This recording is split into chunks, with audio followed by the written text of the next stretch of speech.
Muy buenas tardes, bienvenidos al foro Obstáculos Epistemológicos en la Gestión Docente Universitario. En este instante vamos a darle la bienvenida al doctor Alfredo Di Cristófaro, autor de este trabajo de investigación que tuvo como contexto en el IUAC Venezuela, que es el Instituto Universitario de Aeronáutica Civil. Mi persona, quien hoy va a estar acompañándolos a ustedes en este foro, doctora Mayra Arana. Ahora bien, doctor Di Cristófaro, le tengo el siguiente planteamiento.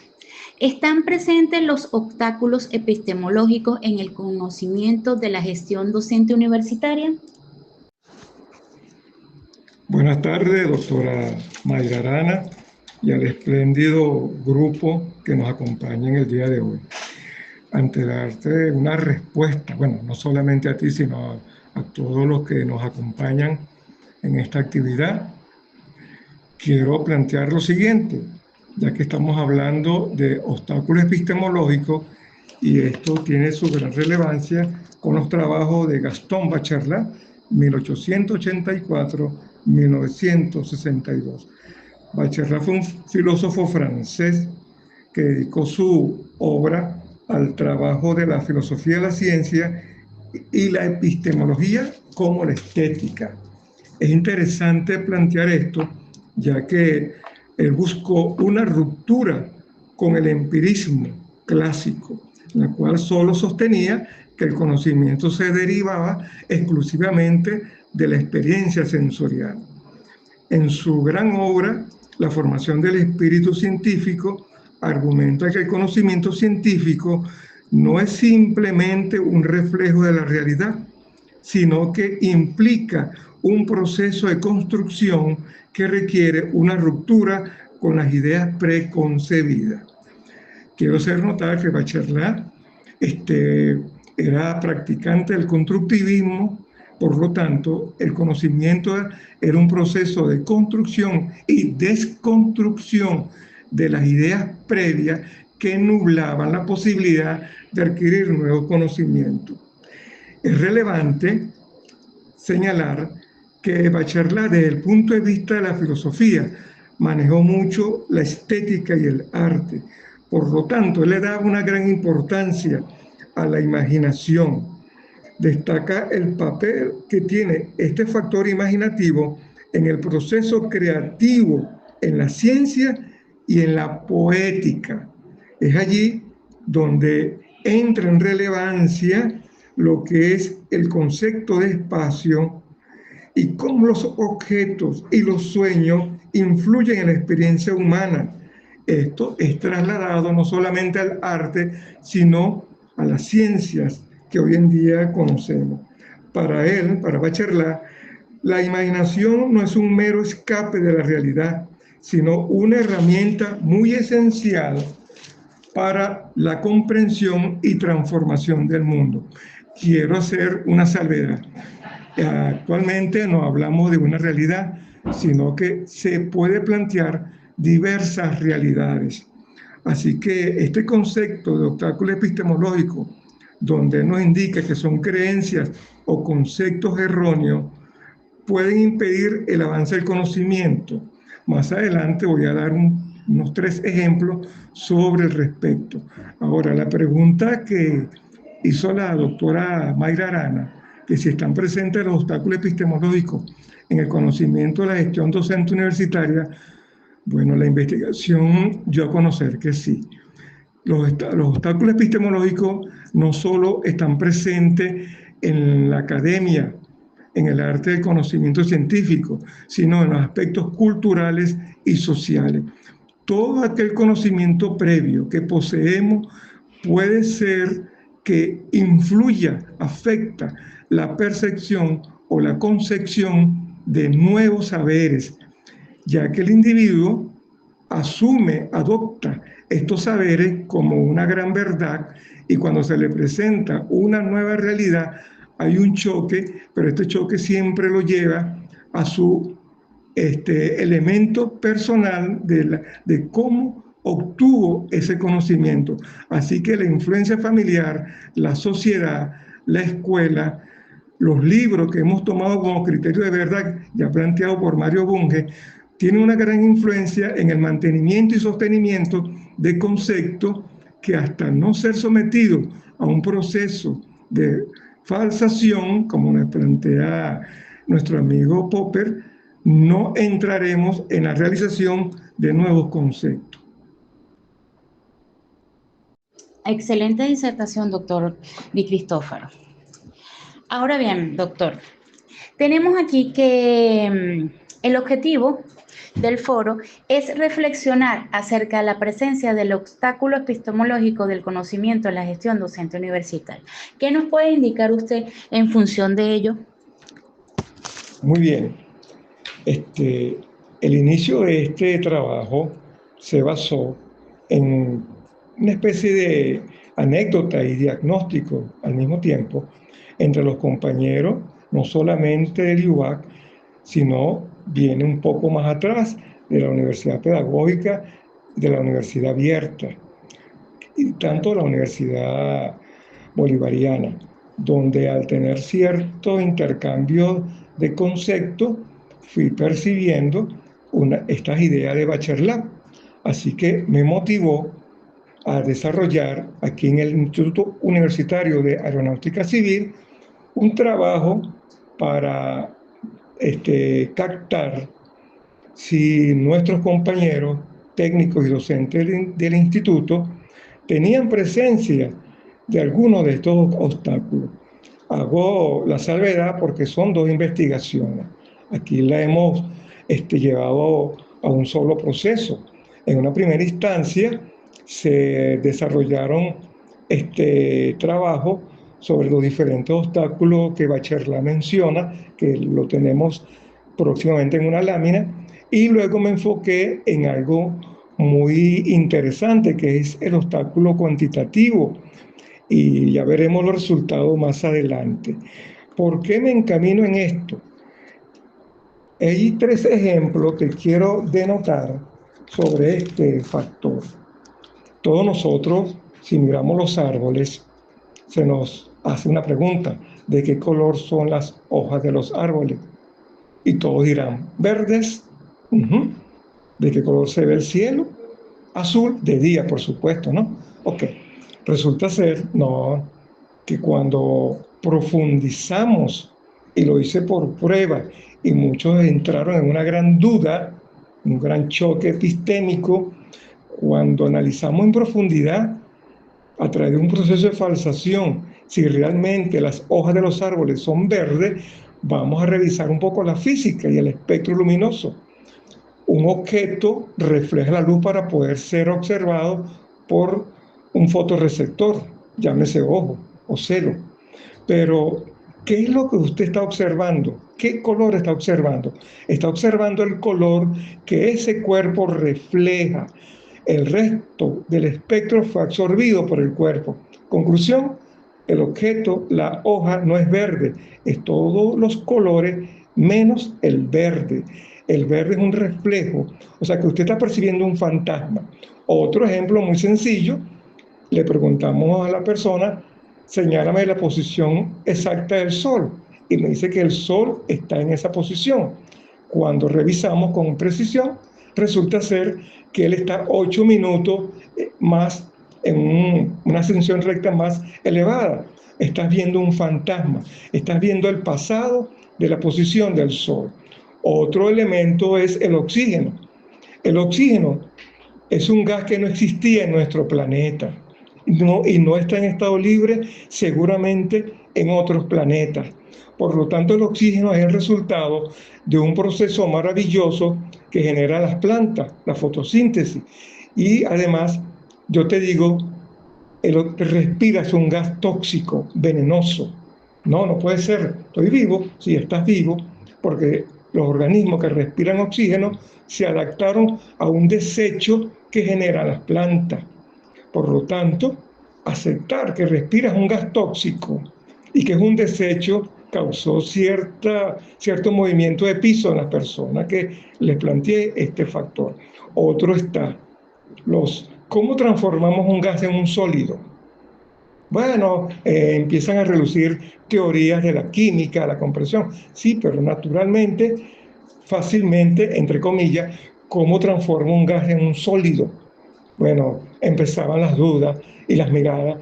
Señores, el dióxido de carbono existe en forma gaseosa en nuestra atmósfera y las plantas desarrollan un proceso llamado fotosíntesis donde el CO2 es tomado y a través de este proceso lo transforman en glucosa y posteriormente en celulosa y pectina y transforman los árboles transforman eso en madera.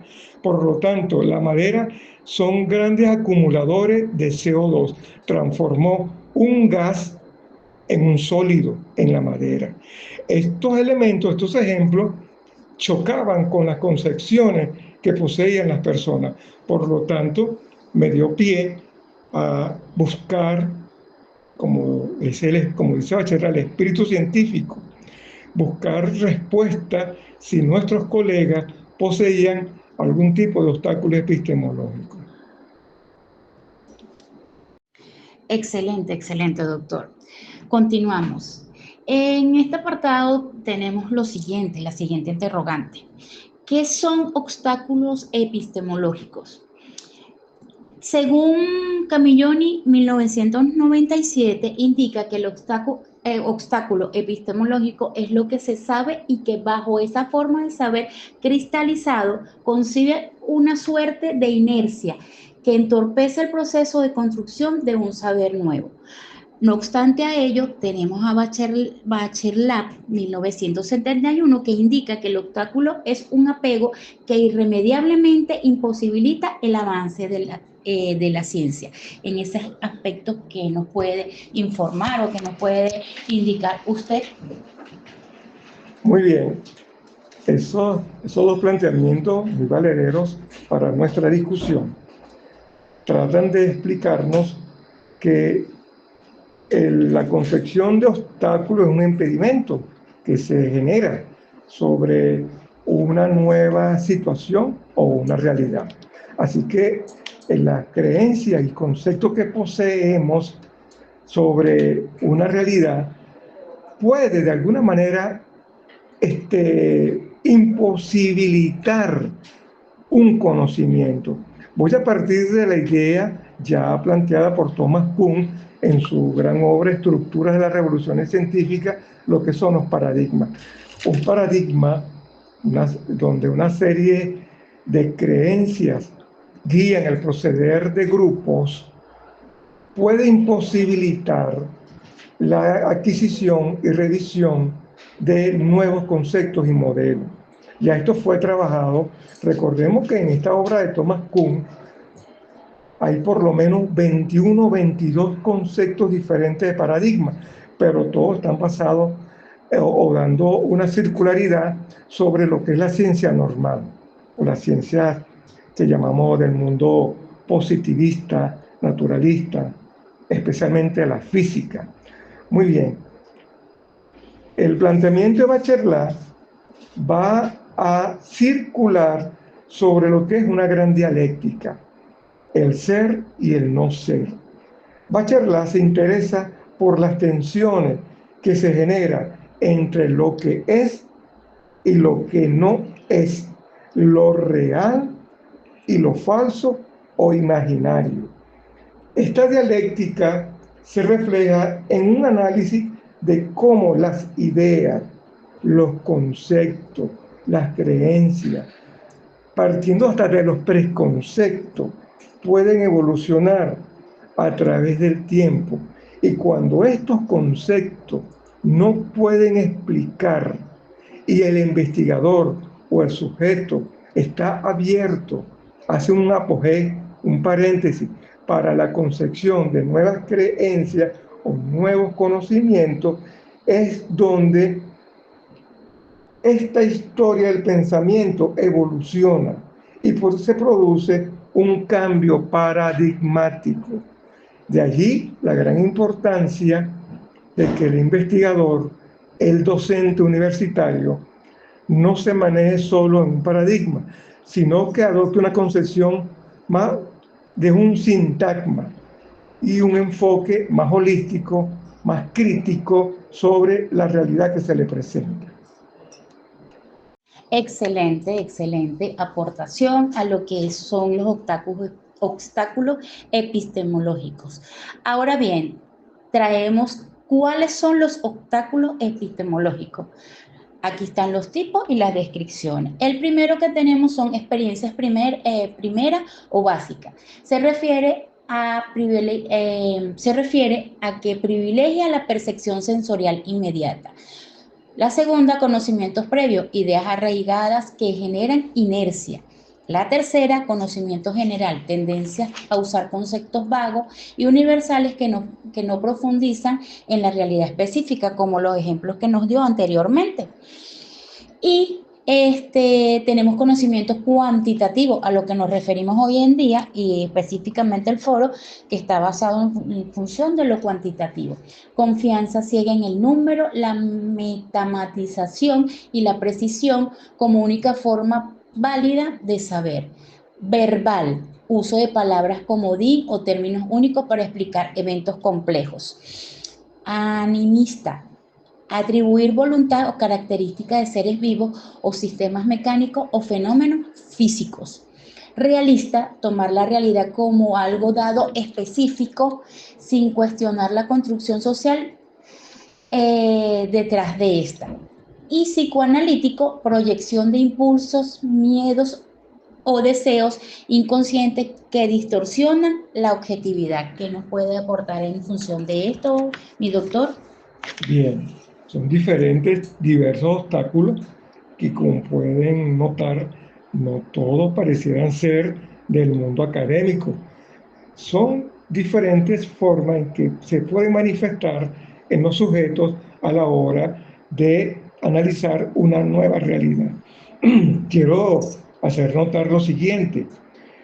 Cuando Bachelard involucra mucho la creatividad, la poesía, el arte en comunión con la ciencia, ustedes han notado por allí, cuando buscamos una nueva idea y nos colocan un muñequito con un bombillito que se le ha encendido, o un aleluya, o un eureka, términos que quieren denotar que algo surgió, algo nació. El individuo ha generado un estado que estaba latente o en latencia y emergió o germinó. Por eso siempre hago la relación con planteamientos biológicos. Es aquí donde se produce el insight, aquel momento de creación que Bachelard tanto renombraba para la generación de conocimiento. Perfecto, perfecto, doctor Di Cristófaro. Es importante acotar que en el ámbito universitario los paradigmas determinan las posturas, creencias y todos los supuestos que compartan los miembros de una comunidad académica para guiar las investigaciones y sus praxis educativas. Por ende, tenemos ahora lo que son los casos de estudio y a quienes fueron enfocados en función de la investigación. Tenemos 21 docentes del IUAC y tenemos las dimensiones supuestos cuantitativos. Tenemos aquí lo que son los indicadores y los porcentajes. Es importante señalar que según la investigación del doctor Di Cristófaro, el primer indicador tenemos conocimiento cuantitativo indispensable, donde el porcentaje sí indicó un 95,23% y el no un 4,77%. ¿Es así, doctor? Eso es correcto. En la segunda tenemos el conocimiento cuantitativo es generado de teoría científica. Tenemos un sí, un 90,47% y un no, un 9,53%. ¿Cierto? Eso es correcto. Okay. La tercera tenemos los postulados científicos del paradigma positivista son adquiridos en la formación universitaria, donde los resultados indicaron que un 71,42% el sí y un 28,58% un no. En los indicadores número 4, el conocimiento científico con su enfoque cuantitativo tiene como premisa la objetividad, imparcialidad, utilidad y practicidad. en un 80,95% y en un 19,05% en el no, donde todo ello nos conlleva a un promedio de un 84,49% en el sí y de un 16,51% en el no, donde nos va a indicar el doctor Di Cristófaro un aporte a ello. Sí, quiero indicarles, la muestra fue de 21 docentes del Instituto Universitario de Aeronáutica Civil, que estuvo disgregada en técnicos y docentes, pero estos docentes no solamente eran profesores de matemáticas, sino que existen ingenieros. Por lo tanto, ingenieros del orden de la mecánica, donde la matemática es una herramienta fundamental. ¿Qué ocurrió acá? Todos, casi todos, por decirlo de alguna manera, contestaron en pro de este supuesto cuantitativo. Pero desde un momento en que me dan la respuesta, podemos notar que en el primer ítem, donde se indica que si el conocimiento cuantitativo es indispensable, me dieron un 95,23% que sí, que ese conocimiento es indispensable. Ya ese 4,7 y 7% que no, ya me estaba dando algo por allí que había una otra tendencia. Lo que me causa suspicacia en el trabajo fue el ítem número 3, donde se planteó que los postulados científicos del paradigma positivista son adquiridos en formación universitaria. Bueno, es como un poco discutible esto. Quiero abrir, que luego discutamos más adelante el tema, porque cuando hablamos de paradigma, difícilmente lo podemos encontrar en la bodega, en la farmacia, en una plaza, con personas comunes y corrientes. Son temas, son conceptos que tienen una trascendencia muy académica y quiero, en una futura investigación, indagar sobre este aspecto que, sin ser muy optimista, yo pensé que iba a estar por encima del 90%. Sin embargo, fue un 71%. Me gustaría saber por qué estas personas dieron esta respuesta de que estos postulados tienen un origen diferente a la formación universitaria. Cuando hablamos del conocimiento científico con su enfoque cuantitativo, que tiene una premisa de objetividad e imparcialidad, también me sorprendió que solo el 80,95% dijo que sí, aunque el conocimiento científico se caracteriza por ser objetivo, imparcial, tiene una utilidad, es práctico, es sistemático, tiene una serie de características y eso lo sabemos todos los que nos hemos formado en las universidades y que impartimos clases de ciencia o de matemática, las ciencias formales en las universidades, que son características propias de este paradigma y de este enfoque cuantitativo y positivista. Entonces, estos elementos me dan a mí indicios de seguir investigando sobre las creencias de estos docentes. Excelente, doctor. Continuamos con la dimensión medición, en donde tenemos el indicador número 5, que plantea los órganos sensoriales pueden ser más precisos al momento de cuantificar variables físicas sin el uso de instrumentos científicos, donde la muestra indicó que el 28,57% indicó la respuesta sí y el 71,42% no.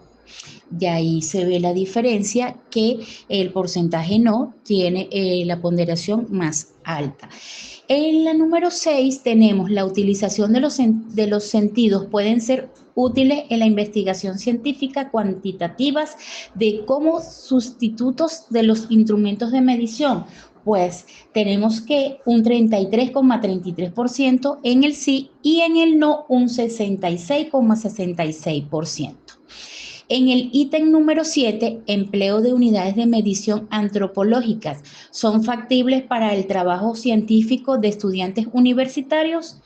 El 23,80% indicó que sí y el 76,19% indicó que no. En el ítem 8, uso de instrumentos desactualizados para la recogida de datos en los trabajos de investigación científica de los estudiantes universitarios, la muestra indicó un 28,57% que no, que sí, disculpen, que sí, y un 71,42% que no. En el ítem 9, empleo de instrumentos confiables, válidos, calibrados y estandarizados, garantiza datos numéricos veraces. Aquí es importante resaltar que un 95,23% indicó que sí y un 4,77% indicó que no.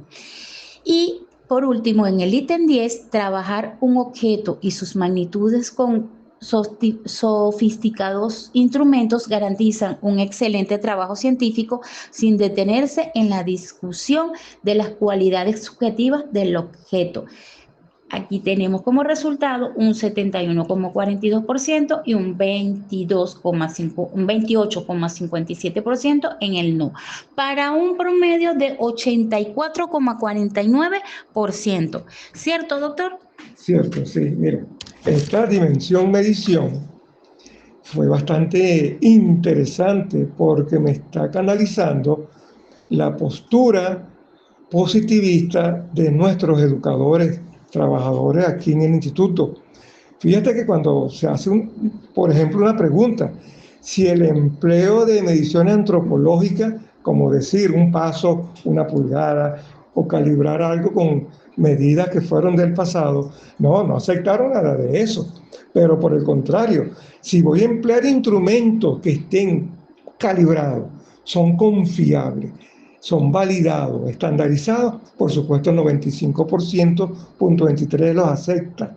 Esto me hace un planteamiento de que la utilización de la matematización y del empleo de instrumentos científicos que desplazan toda formación o medición antropológica y toda postura cualitativa es dejar de lado para tomar por esencia el número más que las cualidades que pueda poseer el objeto de estudio.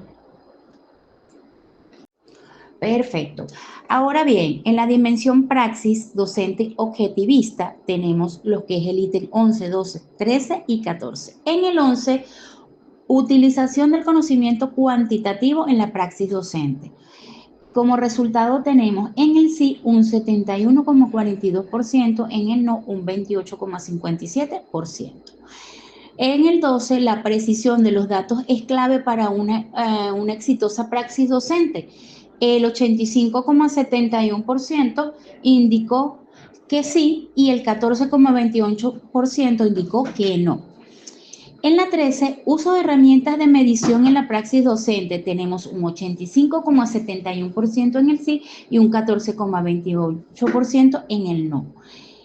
Número 14, objetivos observables y medibles como parte de la praxis docente, tenemos un 95,23% y un 4,77% en el no, para un promedio de 84,51% en el sí y en el no tenemos un 15,49%. Sí, mira, esto es interesante porque podemos correlacionarlo con la lámina anterior. Vamos a notar que el docente es coherente en el manejo de la numeración del factor cuantitativo en su praxis del aula, en su dialéctica con los estudiantes, hace una misma proyección, la utilización del número, de los elementos positivistas en las actividades académicas. Hay un factor que es el más bajo, que es la pregunta 11, utilización del conocimiento cuantitativo en la praxis docente. Eso fue otro factor que me causó ruido porque está un poquito por debajo de otros factores como el número 14, objetivos observables y medible como parte de la praxis docente. Entonces, me gustaría indagar a futuro qué pasó aquí, porque el docente hace esta diferenciación, si es tan observador y pone en práctica el positivismo, como que entonces el conocimiento cuantitativo no tiene un valor más elevado. Ahora bien, en la dimensión elementos cuantitativos, donde se basa prácticamente lo que es el trabajo o la información que hoy nos compete, tenemos en el ítem 15 utilización de narrativas de las cualidades de los fenómenos científicos. Aquí tenemos como resultado un 76,19% que sí y un 23,80% que no. En el ítem 16, los planteamientos cualitativos son superiores que los datos cuantitativos en los procesos investigativos o educativos. Bueno, fíjense que aquí el resultado indicó un 10% sí y un 90% no. En el ítem 17, utilización del número como recurso indispensable en el entendimiento de los fenómenos en estudiantes tenemos un 97%, un 95% que sí y un 5% que no. En el número 18, matematización de los datos, tenemos un 95,33% en el sí y un 4,77% en el no. Luego tenemos en el 19, en el ítem 19, el conocimiento científico basado en la precisión total es la base, un adelanto tecnocientífico y educativo, pues tenemos como resultado un 90% que sí y un 10% que no. Finalmente, en el ítem 20, el paradigma positivista y matematización de las variables es una verdad expresada por la literatura científica actual. Pues como resultado tenemos un 80% que sí y un 20% que no. Para tener un promedio total de en el sí 74,42% y en el no un 25,58%, ¿cierto, doctor? Doctora Mayra, este factor o esta dimensión fue para mí bastante discutible cuando yo estaba revisando los datos. ¿Por qué? Fíjense acá. El ítem 15, utilización de narrativas de las cualidades de los fenómenos científicos. Voy a narrar las cualidades, cualidad, no cuantidad, no cantidad. Y me hacen el planteamiento que sí, el 76,19% le dan importancia a este factor. Pero luego en el 16, los planteamientos cualitativos son superiores que los datos cuantitativos. Y me dicen que no, el 90% está inclinado al factor cuantitativo. Esta diferencia que veo acá me tiene en revisión porque el docente me está diciendo que las cualidades narrativas son importantes, más le da mucho valor al número, al dato, al factor cuantitativo. Que el número 17, utilización del número como recurso indispensable, fíjense, el 95% lo reafirma. El número es un fenómeno que se manifiesta en la descripción y en la cuantificación de una característica de un cuerpo, de un fenómeno. El 18 lo va a reafirmar. Matematización de los datos, el 95,33%. Siguen apoyando el uso de la matemática en la precisión, en la experiencia científica y académica. El conocimiento científico basado en la precisión total es la base de un adelanto tecnológico y educativo. El 90% me hace el planteamiento que sí. Recordemos en la era en que estamos actualmente, la robótica, la inteligencia artificial, los algoritmos, todo ese factor es movido por elementos matemáticos. Así que parece que estamos en el mundo de la matemática, a pesar que otros paradigmas están haciendo su gran empuje en la concepción de nuestros educadores, sigue afianzado esta postura paradigmática como es el positivismo. El paradigma positivista y la matematización de las variables es una verdad expresada por la literatura científica actual. El 80% me hace el planteamiento que sí. Por supuesto, voy a poner aquí entre paréntesis que no todos los educadores, no todos nuestros profesores acá puedan compartir esta idea de que está expresada en la literatura, pero de alguna forma es nuestra primera fuente de información en la cual nosotros recurrimos para nuestro trabajo diario. Excelente, excelente, doctor Di Cristófaro.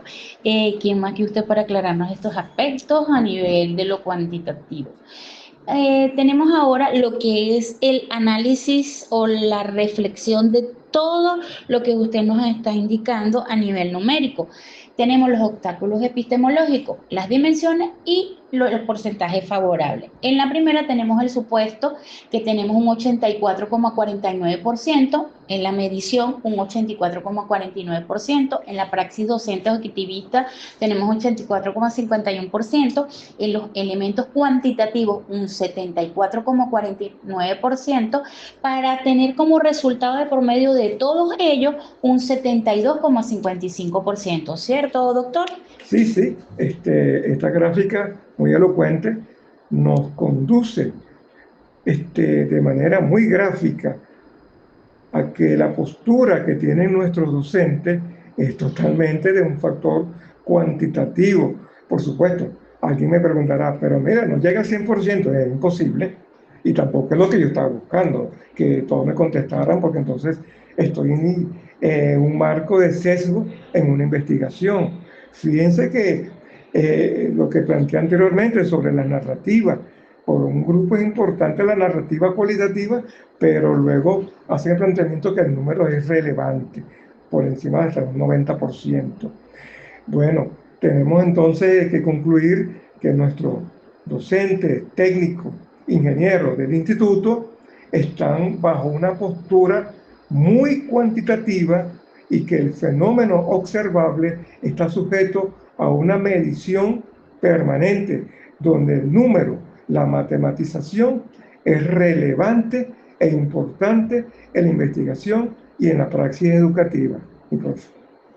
Excelente, doctor Di Cristófaro. Ya con estos aspectos hacemos lo que es el cierre de la parte del trabajo, lo que es en los resultados. Ahora bien, vamos a dar lo que son las conclusiones y recomendaciones ya para ir concluyendo y terminando el foro. Ya cerrando o concluyendo lo que es el foro, tenemos ya como resultado o como, no resultado, conclusiones finales sobre los obstáculos epistemológicos lo siguiente. En la primera tenemos que es evidente la presencia de elementos cuantitativos en la praxis docente. Se considera sumamente indispensable el conocimiento científico y que el mismo surge de teorías científicas, ya como lo había explicado anteriormente en las primeras defensas del doctor Di Cristófaro, indicaba algunas de las teorías presentes.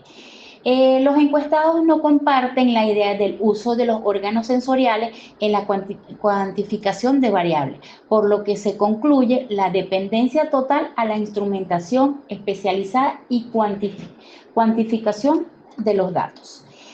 Si bien se considera relevante el empleo de descripciones o narraciones de las cualidades del objeto de estudio, no son superiores a la hora de obtener información en los procesos investigativos, por lo que se observa una fuerte inclinación a la cuantificación del objeto de estudio. Ante esta situación, los encuestados en su gran mayoría pudieron estar bajo la condición de obstáculos epistemológicos, como se evidenció anteriormente según los resultados indicados por el doctor Di Cristófaro. En relación al obstáculo epistemológico cuantitativo, los encuestados dan un gran valor al número, la matematización, la precisión del observado, por lo que se asume que estamos en presencia de dicho obstáculo. Muy bien, cerramos nuestra actividad con 3 recomendaciones. Como primera, podemos fomentar la lectura epistemológica entre los miembros del personal docente de las diferentes áreas o disciplinas del conocimiento para la profundización, discusión y aclaración de los mismos. Propiciar un clima de comunicación para la construcción de nuevos conocimientos, ideas, visiones o perspectivas diversas de los conocimientos propios de la especialidad. Y tenemos que se requiere sensibilizar y formar a los docentes en la temática de los obstáculos epistemológicos. Aquí quiero recordar a Bachelar cuando nos planteaba las determinaciones numéricas en ningún caso deben sobrepasar la exactitud a los medios de investigación. Este enunciado de Bachelar es interesante porque muchas veces nos enfocamos tanto en los resultados y los procedimientos metodológicos, la forma de investigar, el método, la metódica, el cómo recurrimos o cómo abordamos el fenómeno de estudio, lo dejamos de lado y simplemente buscamos un resultado, un número que convenza hasta las teorías o los planteamientos de otros investigadores sin buscar las verdaderas causas o lo que está detrás de esa neblina que permita darnos una nueva concepción de la realidad. Bueno, es por esto que siempre hago el planteamiento de la dialéctica, donde lo que observo no tiene por qué ser un hecho real, puede ser un fantasma, como los ejemplos que di al principio, y podemos estar en una situación en la cual hasta el conocimiento que hemos obtenido a través de una metódica no tiene por qué ser verdadero si la concepción que he asumido es parcializada, está obstruida por conceptos previos ya señalados anteriormente que pueden matizar los resultados que da la investigación. Bueno, estamos abiertos a preguntas y de antemano hago lo siguiente, no me las sé todas. Entonces, cerramos con esta idea de Bachelar, este enunciado, donde el hombre no es una creación del deseo, no es una creación de la... el hombre no es una creación del deseo, no es una creación de necesidad. Bueno, gracias por su atención y estamos completamente a sus órdenes.